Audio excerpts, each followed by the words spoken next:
Indian 2 release டைம்னாலே என்னன்னு தெரியல. இப்போ கொஞ்சம் நிறைய ரீசெண்ட் டைம்ஸில் நெட்டிசன்ஸ்லாம் வந்துட்டு இது மாதிரி டைரக்டர் ஷங்கர் வந்துட்டு அவுட் ஆஃப் ஃபார்ம் ஆனதுக்கு காரணம் வந்துட்டு ரைட்டர் சுஜாதா இறந்து போனதுக்கப்புறம் தான் அப்படின்னு சொல்லிட்டு இருந்தாங்க. That spark me to speak about writer Sujatha. Writer சுஜாதாவுக்கு வந்து பல முகங்கள் இருக்குது. ஸோ மேபி நான் சாப்டர்ஸாக பிரிச்சுக்கலாம்னு நினைக்கிறேன். ஃபஸ்ட்டு வந்துட்டு அவர் வந்து ஒரு ஒரு ஷார்ட் ஸ்டோரி ரைட்டராக, நாவல் ரைட்டராக, தொடர்கதை ரைட்டராக அந்த மாதிரி ஒரு பார்ட் சொல்லலாம். இன்னொரு சைடு வந்துட்டு அவர் குமுதம் மேகசின் அதே மாதிரி பல மேகசின்ஸ்க்கு வந்து எடிட்டராகவும் பெரிய பொறுப்பில் இருந்திருக்காரு. அப்பார்ட் ஃப்ரம் தட் சுஜாதா வந்துட்டு எலக்ட்ரானிக் ஓட்டிங் மிஷினோட ப்ராஜெக்டில் வந்து அவர் வந்து சீஃபாக இருந்திருக்காரு. So as a electronic engineer அவர் வந்து ரியல் டைமில் வந்து இந்த வீக்கெண்ட்ஸ்க்கு நடுவில் ஹாலிடேஸ் நடுவில் எப்படி இவ்வளோ எழுதி இவ்வளோ சாதிச்சாருன்னு தெரியல. பட் அதுவும் அவரோட முன்னூறு பக்கம். அதுக்கப்புறம் வந்துட்டு எஸ்ஏ ரைட்டிங் வந்துட்டு அவருடைய ஃபேவரெட். கலைஞரின் கடைசி பக்கங்கள், அதுக்கப்புறம் வந்து கற்றதும் பெற்றதும், சயின்ஸ் ஆர்டிகல்ஸ் அது மாதிரி நிறைய எழுதியிருக்காரு. இது ஒரு பக்கம். ஸோ எல்லாத்தையும் மீறி அவர் ஃபிலிம் ப்ரொடியூஸ் கூட பண்ணியிருக்காரு. பாரதி, அதுக்கப்புறம் வந்து இது மாதிரி கிரிட்டிக்கலி அக்ளைம் மூவிஸ்லாம் கூட ப்ரொடியூஸ் பண்ணியிருக்காரு. ஸோ இது எல்லாத்தையும் கடைசியாக வந்துட்டு சொல்லலாம், சினிமா அவர் சைடில் வந்துட்டு அவர் கான்ட்ரிபியூட் பண்ணது. ஸோ சினிமாவில் அவர் வந்து எவ்வளோ இம்பார்ட்டண்ட்டு, அவர் எவ்வளோ கிரேட்டுன்ட்டு சொல்லிட்டு நிறைய சினிமா பீப்புளெலாம் பேசி நம்ம பார்த்துருப்போம். But still according to me அவரோட ஃபிலிம் கரியர் பற்றி தான் பேசலான்ட்டு இருந்தேன்.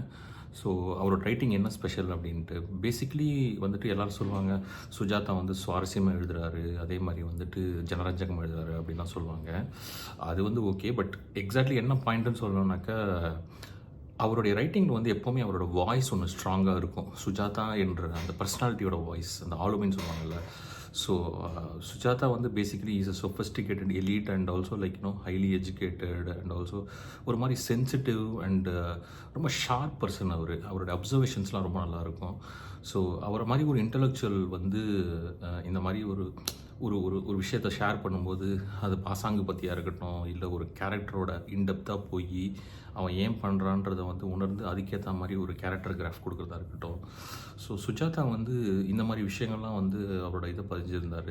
புதுமையாக எழுதுவேன்னு சொல்லுவாங்க. அது மாதிரி நைலான் கயிறு நாவல்லாம் கூட அவருடைய ரைட்டிங் ஸ்டைல் வந்துட்டு இறங்கி வந்தான்னு சொல்லிட்டு இறங்கி அப்படின்னு சொல்லி கீழே ஸ்லோக் மாதிரி போட்டிருப்பாரு.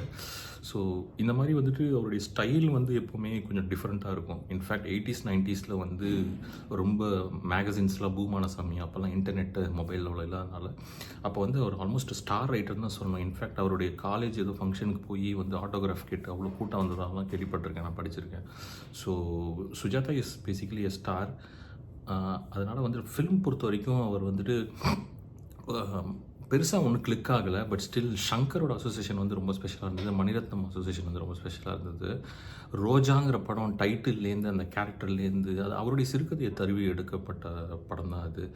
ஸோ பட் அவர் மணிரத்னம் அவரோட ஸ்டைலில் கொடுத்துருப்பாரு. ஷங்கர் பொறுத்த வரைக்கும் இந்தியன்லேருந்து தான் அவருடைய அசோசியேஷன் ஸ்டார்ட் ஆச்சுன்னு நினைக்கிறேன். ஃபஸ்ட்டு பாலகுமாரன் தான் எழுதிட்டு இருந்தார் ஷங்கருக்கு.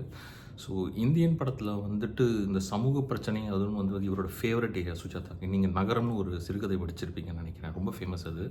ஸோ அதுலேயே வந்து இந்த ரமணா ஸ்டைலில் ஒரு ஸ்ட்ராங்காக ஒரு ரொம்ப ஷார்ப்பாக இருக்கும் ஒரு ஷார்ட் ஸ்டோரி அது. ஸோ அந்த ஃப்ளேவரில் எழுதக்கூடிய ஒரு பர்சன் மேட்ச் ஆகலாம்னு தெரிஞ்சாங்களா எனக்கு தெரியல.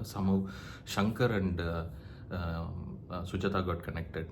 ஸோ அப்போ வந்து கேள்விப்பட்டிருக்கேன், இந்த மாதிரி நீங்கள் எந்த தலையீடும் இல்லாமல் இந்த படத்தை மட்டும் நடிச்சு கொடுங்கன்னு சுஜாதா கொடுத்த ஸ்ட்ராங் அட்வைஸ்னால தான் ஷங்கரோட வாய்ஸ் கொஞ்சம் அந்த படத்தில் நல்லா வந்ததாக கேள்விப்பட்டிருக்கோம். ஸோ அவருடைய வசனங்கள் தான் அவர் வரையே சொல்லுவார், ஹேண்ட் ஆன் ஹேண்ட் தான் போகும் அது. வசனத்துக்கு வந்து அவ்வளோ அப்ரிஷியேஷன் கிடைக்காது. சில சமயம் ஸ்க்ரீன் ரைட்டர் கிடைக்க வேண்டிய அப்ரிஷியேஷன் டைலாக் ரைட்டர் கிடச்சிரும், டைரக்டர் கிடச்சிரும். அந்த மாதிரி மாறி மாறி தான் வரும். ஸோ இது ஒரு டெஃபினட்டாக சொல்ல முடியாதுன்னு சொல்லுவார். ஸோ அப்படி பார்க்கும்போது இந்தியன் படத்தில் தான் நீங்கள் பார்த்த வரைக்கும் நிறையா டைலாக்ஸ் ரொம்ப ஸ்பெஷலாக இருந்திருக்கும். உங்களுக்கு நிறைய தெரிஞ்சிருக்கும். நாடா வீடா பிரச்சனையா, இல்லை இது அப்பா பையன் பிரச்சனையாக தெரில அப்படின்ற மாதிரிலாம் சொல்லுவார். இன்ஃபேக்ட் அதோட இன்ஸ்பிரேஷனில் தான் கொஞ்சம் ஜெயிலர் படத்துலேயே அவர் மீசை குத்துதுன்னு சொல்லிட்டு ஒரு சீன் சொல்லுவார் இல்லையா, அதை தான் இன்ஸ்பயர் பண்ணி நெல்சன் வந்துட்டு ஒரு பல்ல வந்துட்டு செயின் மாதிரி போட்டிருக்க மாதிரிலாம் வச்சுருப்பாங்க. இது மாதிரி அவருடைய அறிவுபூர்வமாக தான் எப்போவுமே இருப்பார். ஆனால் எமோஷனும் ரொம்ப ஷார்ப்பாக இருக்கும், அப்பப்போ ஒரு டச் பண்ணுவார். ஸோ பட் அதுக்கப்புறம் இந்தியன் படம், ரோஜா படம்லாம் ரொம்ப ஸ்பெஷலாக இருந்தது. பாரதி ராஜாவோடையும் அவர் அசோசியேட் பண்ணியிருக்காரு, அவ்வளோ கிளிக் ஆகலாது. அதுக்கப்புறமா வந்துட்டு ஷங்கரோட அசோசியேஷன் தான் பெருசாக பேசப்பட்டது. இன்ஃபேக்ட் எந்திரன் வந்து அவருடைய நாவல்லேருந்து எடுக்கப்பட்டது தான். ஸோ எந்திரன்ற பேர் இன்ஃபேக்ட் சயின்ஸை வந்து தமிழ் எழுதும்போது டேர்ம்ஸாக நிறைய தமிழ் டேர்ம்ஸ்லாம் அவர் தான் இன்ட்ரடியூஸ் பண்ணியிருக்காருன்னு சொல்லணும். ஸோ அந்த வகையில் வந்துட்டு அவருடைய ரைட்டிங் ரொம்ப ஸ்பெஷலாக இருந்திருக்கு. So that's what I want to say about Sujata on film writing. But as a short story writer எனக்கு ரொம்ப பிடிக்கும் அவரை. பிகாஸ் லைக் ஒரு ஷார்ட் ஸ்டோரிக்குள்ளேயே அந்த வேர்ல்டை இன்ட்ரடியூஸ் பண்ணி ஒரு கேரக்டர் இன்ட்ரடியூஸ் பண்ணி அதுக்கு ஒரு ஸ்டார்ட் எண்ட் கொடுத்துருவார் without time consumption. So is my all time favourite short story writer. அவருடைய நாவல் ரைட்டிங் எனக்கு பெருசாக அவ்வளோ இம்ப்ரெஸ் ஆகலை. பட் டெஃபினெட்லி இது சப்ஜெக்டிவ் தான், என்னோடய பர்சனல் ஒப்பீனியன் இது. அவர் வந்து இந்த ஸ்ரீரங்கத்து தேவதைகளாக இருக்கட்டும், இல்லை அதே மாதிரி வந்துட்டு பிரிவும் சந்திப்பமாக இருக்கட்டும், நாவல் ரைட்டிங் எனக்கு அவ்வளோ இம்ப்ரெஸ் ஆகலைன்னு சொல்லலைன்னா எனக்கு கிளிக் ஆகலை. பட் அது அவ்வளோ கிரேட்டாக என்ன அவ்வளோ கிரேட்டஸ்ட்டுன்ற மாதிரி இருக்காது. பட் அது அவருடைய ஸ்டைலில் தான் பண்ணியிருப்பார். ஸோ ஷார்ட் ஸ்டோரி ரைட்டிங் பொறுத்த வரைக்கும் நீங்கள் எல்லாமே கண்டிப்பாக அவரோட ஷார்ட் ஸ்டோரிஸ் படிச்சிங்கன்னா தெரியும், லைக் ஒய் சுஜாதா இஸ் ஸ்பெஷல்னு சொல்லிட்டு. அதே மாதிரி சுஜாதா வந்து ரைட்டர்ஸ் சொல்லலாம். நிறைய பேர் வந்துட்டு எஸ் ராமகிருஷ்ணன்லேருந்து ஜெயமோகன்லேருந்து எல்லாருமே வந்து அவரை பற்றி புகழ்ந்து தான் சொல்லுவாங்க. இன்ஃபேக்ட் உங்களுக்கே தெரிஞ்சிருக்கும், கமலோட அசோசியேஷன், விக்ரம் அண்ட் மருதநாயகம் படம் வந்துட்டு சுஜாதா தான் மெயினாக கான்ட்ரிபியூட் பண்ணார். ஆனால் சுஜாதா வந்துட்டு கமலில் நீங்கள் எழுதின மாதிரியே சொல்லுங்கள், ஏன்னா லைக் உங்களோட கான்ட்ரிபியூஷன் தான் ஜாஸ்தி அப்படின்னு சொல்லிட்டு நிறைய பேர் தட்டி கொடுத்து என்கரேஜ் பண்ணுவார். அதே மாதிரி வந்துட்டு ரொம்ப பொறுமையாக டீல் பண்ணுவார். இன்ஃபேக்ட் லைக் நான் அவருக்கு ஒரு இமெயில் அனுப்பிச்சு ஒரு இமெயில் ரிப்ளை வந்திருக்கேன் எனக்கு. அதை நான் அதை ஆட்டோகிராஃப் மாதிரி சேவ் பண்ணி வச்சுருக்கேன் 2007 என்னோடய காலேஜ் டைமில். ஸோ என்ன மாதிரி ஒரு காமன் மேன் கூட அவர் பொறுமையாக இருந்து பதில் சொல்கிறாருன்னு பார்க்கும்போது எனக்கு ரொம்ப ஆச்சரியமாக இருந்தது. அதே மாதிரி வந்து அவருடைய சயின்ஸ் ரைட்டிங் வந்து ரொம்ப ஸ்பெஷலாக இருந்தது. சயின்ஸ் ரைட்டிங் ஃபஸ்ட்டு கம்ப்யூட்டர்ஸ் பற்றி அவர் தான் பேசினார். ஸோ கேள்விப்பட்டிருப்பீங்க, என் இனிய இயந்திரா இருக்கட்டும், அது ஒரு தூர்தர்ஷனில் ஒரு சீரியலாக வந்தது. அதே மாதிரி வந்துட்டு அவரோட ஐசக் அசிமோவோட நாவல்ஸை தழுவி அதே டைப்பில் வந்து கொஞ்சம் ஹார்ட் சயின்ஸ் ஃபிக்ஷன்லாம் கூட ட்ரை பண்ணியிருந்தார். ஸோ சயின்ஸ் ஃபிக்ஷன் வந்து ரொம்ப ஸ்பெஷல் அவருடைய ரைட்டிங்கில். பட் ஸ்டில் இங்கிலீஷில் வர சயின்ஸ் ஃபிக்ஷன் அளவுக்கு கொண்டு வந்திருப்பார் தான் சொல்கிறேன். வெஸ்டர்ன் அந்த இன்ஃப்ளூயன்ஸ் நிறைய இருக்கும். பட் ஸ்டில் அதை நம்ம ஸ்டைலில் நம்ம தமிழில் வந்து ஒரு காமன் மேனுக்கு ரீச் பண்ணுறது சூப்பராக பண்ணிட்டுருப்பார் அவர்.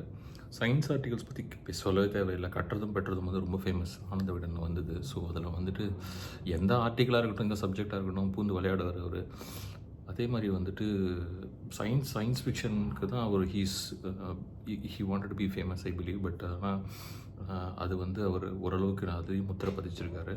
ஸோ சுஜாதா வந்து லைக் கணையாழியின் கடைசி பக்கங்கள் தான் நான் பயங்கர ஃபேன். இன்ஃபேக்ட் ஔவை சண்முகம் சாலையில் வந்துட்டு இல்லை ஈஸ்வரி லேர்னிங் லைப்ரரி ஒன்று இருக்குது, அங்கே தான் போய்ட்டு நான் படிப்பேன்.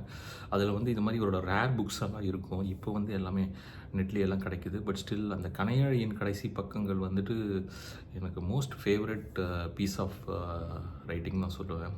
ஒரு ஜானகிராமன் பற்றி ஒரு ஒப்பீனியன் கொடுக்குறதா இருக்கட்டும், அவரோட ஒப்பீனியன் எப்பவுமே ஸ்பெஷல் அண்ட் வேல்யூடாக இருக்கும். ஏன்னா ரொம்ப நம்ம வளவலன்னு எழுதாமல் அப் டு த பாயிண்ட்டாக சொல்லுவார். So that's what I want to say about Sujatha.